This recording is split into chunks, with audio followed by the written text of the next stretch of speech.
Usiku analala kwenye jeneza, kesho asubuhi anakuwa bilionea. Hii ni simulizi ya kusikitisha na inatisha kweli kweli. Sikiliza na kutazama simulizi hii mwanzo mpaka mwisho.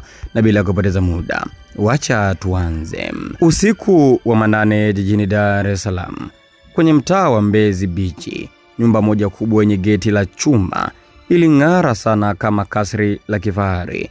Nyumba hiyo ilikuwa ya mtu mmoja aliyejulikana sana mjini. Anafahamika kwa jina la Mzee Majuto.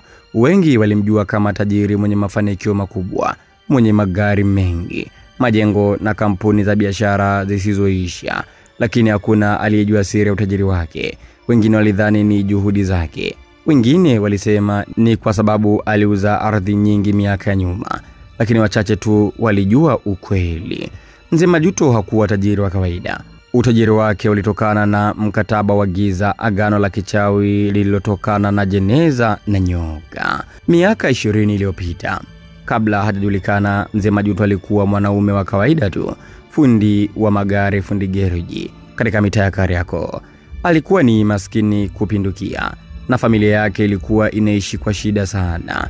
Kila usiku alilala akiwaza, kwa nini wengine wanapata mafanikio na mimi kila nikijitahidi natumbukia kwenye shida. Siku moja alipokuwa kwenye baa ndogo maeneo ya Buguruni, alikutana na mzee mmoja wa ajabu aliyevaa koti la manyoya hata kama kulikuwa na joto.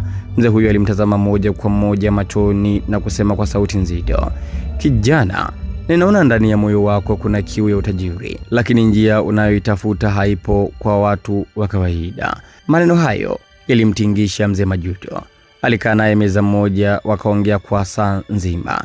Mzee huyo alijitambulisha kwa jina la Mzee Babu Sefu, mtu anayejua siri za ulimwengu wa chini. Baada ya mazungumzo marefu, Mzee Sefu alimpa ahadi. Ahadi hii, ukikubali agano langu, utapata utajiri usiokwisha, lakini kila unachokitaka lazima ulale usiku katika jeneza, na humo ndani kutakuwa na nyoka. Usimwogope, yule ndio mlinzi wako na mfadhili wako. Mwisho kunukuu. Hayo ilikuwa ni maneno ya Mzee Sefu. Usiku wa Jumamosi walikutana kwenye nyumba ya kale maeneo ya Kisarawe. Ndani kulikuwa na jeneza jipya kabisa lenye michoro ya dhahabu. Karibu na jeneza hilo kulikuwa na kikapu cha tambiko na kinyesi cha mnyama. Mzee Sefu alimwagia damu ya kuku na akachora alama ya dhahabu sakafuni. Kisha akamwambia Mzee Majuto avue nguo zote na ingie ndani ya jeneza. Majuto aliingiwa na uoga, lakini tamaa ya mali ikamfanya akose hofu. Mara tu alipojilaza katika jeneza hilo kubwa, nyoka mkubwa akatoka kwenye kivuli, akaingia ndani ya jeneza, akajizungusha shingoni kwake kama mkufu. Ndani ya dakika chache tu jeneza hilo likafungwa. Giza na kimya kikatawala. Kisha sauti nzito ikasikika kichwani mwake, "Wewe ni wangu, kila usiku utalala nami na kila asubuhi utapata unachotaka, lakini usithubutu kumleta mtu yoyote karibu na jeneza hili. Usisahau kuninawisha kwa damu ya kuku kila Ijumaa usiku." Mwisho kunukuu. Haya ni maneno ambayo alikuwa akisikia Majuto ndani ya jeneza. Hivyo basi, asubuhi yake alipofungua macho, alijikuta nyumbani kwake, lakini kitanda kilikuwa kimejaa noti mpya za dola na shilingi za Kitanzania. Hapo ndipo maisha yake utajiri yakaanzia hapo. Mzee huyu, Mzee Majuto. Majuto alianza biashara kubwa, magari, maduka na majengo na kampuni za ujenzi. Hakuna biashara aliyoshiriki ikashindikana. Kila alipolala usiku ndani ya lile jeneza, pesa ziliibuka asubuhi. Hakuna mtu aliyejua siri hiyo. Aliweka jeneza hilo chumbani kwake, ndani ya chumba maalum kilichokuwa na mlango wa kawaida. Kilikuwa kinafunguliwa kwa neno la kichawi alojifunza kutoka kwa Mzee Sefu. Mke wake Bi Halima alikuwa hajawahi kuingia humo. Kila akimuuliza mume wake, "Mume wangu, chumba hiki kina nini?" Majuto alijibu kwa hasira, "Usiulize mambo usiyopaswa kuyajua. Hicho ndicho chanzo cha maisha mazuri unayoyaishi hii leo." Hayo ndio maneno ambayo alikuwa akimjibu mke wake Majuto. Miaka ilisonga. Majuto sasa akafikisha umri wa miaka 50, akawa mzee. Mzee Majuto alianza kuchoka na hofu za usiku. Alitamani kuishi kama mtu wa kawaida, asiyelala tena kwenye jeneza. Siku moja mke wake akaugua ghafla, kansa ya matiti. Hivyo basi alijaribu kumuomba msaada wa fedha, lakini kila alipolala kwenye jeneza nyoka alianza kumzomea. Mzee Majuto kila akilala nyoka anamzomea, na nyoka anasema maneno haya: huyu hakuwa sehemu ya agano, sitatoa pesa za kuponya mtu asiye wa damu yangu. Haya ilikuwa ni maneno ya nyoka. Hivyo Mzee Majuto anatoka ndani ya jeneza na kuendelea na shughuli zake. Majuto akajikuta analia tu. Upendo wake kwa mkewe ukawa mkubwa kuliko utii wake kwa agano, kutokana na nyoka kuanza kumzingua Mzee Majuto, na Mzee Majuto kuchoka kuishi maisha ya mateso. Kila siku analala ndani ya jeneza kwa ajili ya kupata hizo fedha. Sasa Mzee Majuto akaamua tu kuokoka. Sasa Mzee Majuto, siku moja usiku wa Ijumaa, kama kawaida, huwa inabidi damu ya kuku ichinjwe na imwagiwe katika jeneza hilo ili nyoka anywe. Mzee Majuto badala ya kunawisha nyoka kwa damu ya kuku, yeye alichukua maji matakatifu aliyoletewa na mchungaji mmoja, akayanyunyizia kwenye jeneza. Mara moja jeneza likatikisika, nyoka kapiga ukelele mkali, nyumba ikatikisika.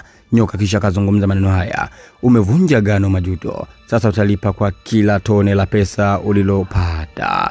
Lo, kuanzia siku ile mambo yakaanza kubadilika. Biashara za Mzee Majuto zikaanguka moja baada ya nyingine. Magari yake yalianza kuungua kwa moto bila sababu. Akaanza kusikia sauti usiku ya kelele, miluzi na milio ya sarafu zikiporomoka kama mvua. Kila akijaribu kulala, alisikia nyoka akitembea sakafuni, akipiga vishindo vyenye joto kali kweli kweli. Kutokana na mauzauza ambayo Mzee Majuto amekuwa akiyapitia ndani ya nyumba yake tangu avunje masharti ambayo alipewa na Mzee Sefu, mzee huyu Mzee Majuto siku moja aliamua tu kuuza nyumba yake mzee huyu Mzee Majuto, kutokana na mauzauza ambayo ilizidi ndani ya nyumba yake. Lakini cha kushangaza ni kwamba licha ya Mzee Majuto kuwa na familia yake na kuuza nyumba hiyo na kupanga sehemu nyingine, lakini kila alipopita Mzee Majuto, watu walihisi harufu ya kitu kilichooza, harufu mbaya kweli kweli. Mzee Majuto alikuwa kinuka harufu mbaya sana. Kwa hasira Mzee Majuto, kwa kuwa aliama na lile jeneza katika nyumba nyingine mpya, aliamua tu kununua petroli, kisha akalichoma moto usiku wa manane. Lakini wakati moto unaanza kuwaka, mlio mkubwa ukasikika, kisha moshi ukapanda juu, na ndani ya moshi akaona sura yake mwenyewe ikiungua. Lo, alipoamka asubuhi, mwili wake ulikuwa umejaa alama za nyoka, ngozi yake kaanza kubanduka. Akashangaa kweli kweli Mzee Majuto, nini tena? Au ndio sababu ya kuchoma lile jeneza jana? Haya bwana. Siku moja majirani walimuona amekaa nje geti, amechoka, macho mekundu kama damu. Alikuwa akiongea peke yake Mzee Majuto akisema, sitaki, nimechoka maisha haya shida. Hayo yalikuwa ni maneno ambayo anazungumza Mzee Majuto akiwa amekaa nje ya nyumba yake mpya alipokuwa amepanga. Usiku uliofuata mvua kubwa ilinyesha. Asubuhi walimkuta chumbani kwake Mzee Majuto amelala ndani ya jeneza jipya kabisa lenye pesa zilizooza, na juu yake nyoka mkubwa amelala kimya kabisa. Hakika alipoteza maisha. Familia yake ilipiga kelele kweli kweli. Mke wake akaita polisi haraka. Polisi wakafika nyumbani. Walipofika tu walimkuta nyoka mkubwa yuko juu ya jeneza, na mume wake amekufa yuko ndani ya jeneza. Sasa kimbembe kumtoa nyoka. Polisi walipojaribu kumtoa nyoka huyo, nyoka alipotea, na Mzee Majuto tayari alikuwa ameshapoteza maisha. Mzee Majuto alizikwa kwa heshima kama tajiri. Lakini usiku wa kwanza kaburini kwake, watu waliona mwanga wa kijani ukitoka kaburini kwake, na sauti ikisema, mtu anayelala na pesa atazikwa na pesa, lakini roho yake haitapata pumziko. Lo, hayo ndio maneno ambayo yalisikika katika kaburi la Mzee Majuto. Mwisho wa simulizi yetu. Hili ni funzo kwamba tamaa ya mali isiyokuwa na mipaka huleta maangamizo. Wapo wanaotamani mafanikio ya haraka, lakini hawajui gharama yake. Mzee Majuto alipata kila kitu alichotaka, lakini akapoteza amani. Kwa ulimwengu huu, utajiri wa kweli haupatikani kwa jeneza, bali kwa jasho na uadilifu. Bye bye. Wewe maoni yako ni yapi? Andika hapo katika sehemu ya comment.